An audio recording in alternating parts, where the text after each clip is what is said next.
Day 56 of 365 Bible Stories. In the land of Egypt, during those dark and dangerous days, there lived a man and a woman from the tribe of Levi.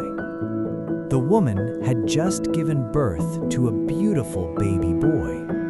But Pharaoh, the king, had issued a terrible order. Every newborn Hebrew boy was to be killed.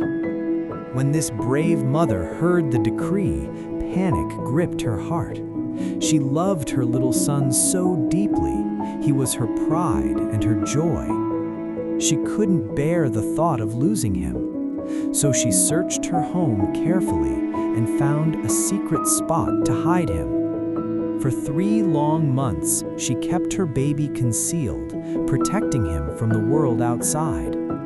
All this time, the king's officials were roaming through the land, searching Hebrew homes and cruelly taking the lives of every baby boy they found. But 3 months was as long as she could keep him safe.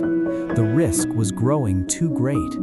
With a mother's fierce determination, she made a plan. She gathered long reeds from the river and carefully wove them into a small basket.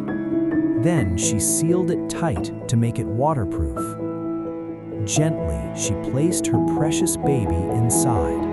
With a heavy heart, she sneaked down to the riverbank and set the basket among the bulrushes, letting it float quietly on the water's edge. The baby's older sister, Miriam, had followed her mother to the river.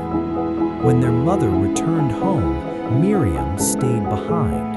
She crouched nearby, watching over her little brother, waiting to see what would happen to him. Join me tomorrow as we continue this journey through the Bible.